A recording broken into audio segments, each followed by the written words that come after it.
गुलाब बागानो खरबब्रै brown sugar बानिया खाइनैनो रमखा पूर्व आगरतला थानानि police तै बरगनो संपिनिक माने यागुलो थै खरकसा बुखुगनो बहायनो रमखा पूर्व आगरतला थानानि पुलिस जेसुकबो केफिक ग्रिक त्रिप्रास नामना चाइतक थुं आसिकनो रांनि आजिमुंनि बागै केफिकनि बानिया आकारै तंगो हास्ते गोनांगै केफिकनो याकाग्रनानि बागै हास्ते हापां तै नायमथां बदलक केफिक बानिया खाइनै रगनो रमनानि तिरुक तिरुक चाइतकुइ तंगो गोबांमा केफिकनि बानिया खाइनै रग रम जाखा आबै बाक्सा केफिक पाइनै रग बाहायनो रम जाखा केफिकनि बानिया अंगमानि बागै सिक्ला थिनां रग तिरुक तिरुकनो कमरनानि फाइसिं हाइपानो केफिक याकाग्नानिले हासाल ताइबसे आकारै तंगमानि मांगपली कासै फाइका आगरतला टाउन हल गानानि आमचाइ गुलाब बागानो हुजब कक्तुमा मानै पूर्व आगरतला थानानि पुलिसनि चाइतक मुंबाय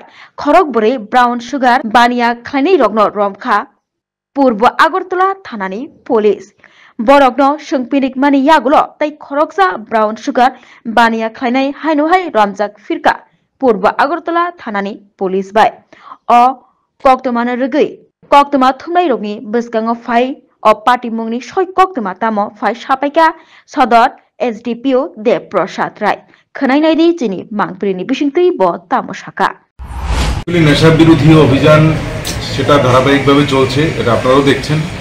এবং আজকেও সকালবেলা পূর্ব থানার ওসি রানা চ্যাটার্জি গোপন সূত্রে জানতে পারে যে গোলাপ বাগান এলাকায়, আপনারা জানেন সেটা, কিছু ছেলে ড্রাগস বিক্রি করার উদ্দেশ্যে অ্যাসেম্বল হয়েছে। তো সেই অনুযায়ী রানা চ্যাটার্জির সঙ্গে সমরেশ, তারপর সৈকত দেব এবং মহিলা সাব ইন্সপেক্টর কমলা মোরাসিন এবং অন্যান্য স্টাফ একটা টিম সঙ্গে প্লেন ক্লথেও ছিল।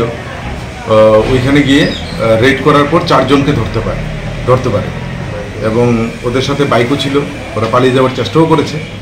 তো ওদেরকে ধরার পর ওদের কাছ থেকে 4টে পাউচ পাওয়া গেছে ব্রাউন সুগার। তো যেগুলিতে মোট 36 গ্রাম ব্রাউন সুগার ছিল। এদেরকে জিজ্ঞাসাবাদ করার পর যে এই ড্রাগস ওরা মানে রিসোর্সটা মানে কোথা থেকে পেয়েছে, তো ওরা একজন মহিলার নাম বলল।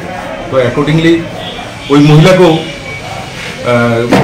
মহিলার দোকান আছে এই শহরের প্রাণকেন্দ্রিক ছোটোখাটো একটা দোকান নিয়ে বসে, কিন্তু বেসিক্যালি ড্রাগসেরই ব্যবসা করে।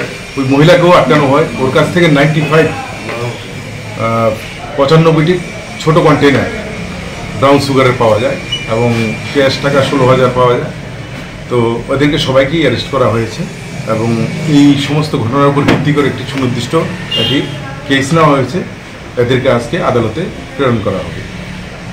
তো এদের নাম যথাক্রমে হচ্ছে রাজেশ দেবনাথ, বিশ্বজিৎ মজুমদার, তারপর জয়দেব দাস এবং উসমান মিয়া এবং উমা মালাকার। হ্যাঁ, সবাই আগরতলায় শহর এবং শহরতলিতে। কতজনকে ধরা হয়েছে? মোট 5 জনকে, একজন মহিলা সহ। আর এর মধ্যে আমরা 2-3 জন যারা পালিয়ে গেছে এদেরকেও আমরা শনাক্ত করতে পেরেছি। ওদেরকে জিজ্ঞাসাবাদ করে এদেরকেও অ্যারেস্ট করা হবে।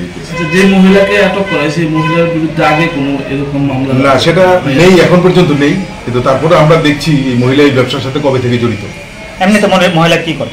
এমনিতে তো চায়ের একটা ছোটখাটো দোকান নিয়ে বসে আছে। জায়গাগুলি বলতে এরা ঘুরে ঘুরে বিক্রি করে। এদের সবাই, আমরা যেমন ওদের পালসার বাইক টাইক সব সিজ করেছি। ওরা নিশ্চয়ই সেই ফোনে বিভিন্ন জায়গা থেকে ফোন আসে। আর স্কুল কলেজ তো আছে, এগুলি দিকে আমরা ইদানিংকালে আমরা অ্যাকচুয়ালি স্কুল কলেজগুলির উপর বেশি নজরদারি করেছি। তাই এরা অন্যান্য জায়গাগুলিকেও বেছে ওরা ব্যবসাটাকে এইভাবেই করার চেষ্টা করছে। যেহেতু মহিলা পেয়েছেন মেয়েরা বলতে গেলে, তো এরকম এই সমস্ত বিজনেস বা এই ধরনের র্যাকেটের ক্ষেত্রে কোনো জেন্ডার ফ্যাক্টর করে না, এখানে ছেলে মেয়ে কোনো ফ্যাক্টর করে না। এখানে হচ্ছে ওরা পয়সা রোজগারের জন্য এরা সবই করতে পারে। আমাদের কাজ হচ্ছে ওদেরকে আটকানো এবং আমরা সেইভাবেই প্রতিটা পদক্ষেপ নিচ্ছি এবং আশা করি আমরা এই ধরনের মানুষগুলিকে অ্যারেস্ট করে আমাদের সোসাইটিটাকে এবং শহরটাকে। তারা তো সব বিক্রেতা, কিন্তু তারা যাদের থেকে আনছে যে পাইকারি বা কিংগুলি যারা আছে, কিং গত মাসে যেমন ওই কেসের তো আমরা কিংকে অ্যারেস্ট করেছি। আপনারা তো জানেন ওই ট্রাকের মধ্যে যে পাওয়া গেছে গাঁজা, ওই কিং তো আমরা অ্যারেস্ট করেছি।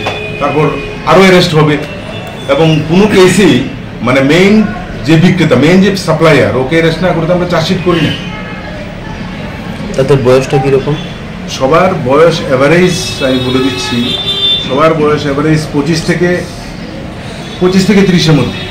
কি কারণে, কেন তারা এই বয়সের যুবকরা মানে এই ব্রাউন সুগার বিক্রিতে হবে? এটা পয়সার রোজগারই হচ্ছে মুখ্য ব্যাপার, কারণ কাজের তো কোনো অভাব নেই, কাজ তো প্রচুর আছে, কাজ করলে সবাই মানে আস্ত ত্রিপুরা রাজ্যের মধ্যে সবাই কাজ করেই বেঁচে আছে। যারা এখন করছে তাদের উদ্দেশ্যে আপনার কি বলতে, যেহেতু আপনি সদরের পরিষদে রয়েছেন? আমরা কাউকেই রেহাই দেব না।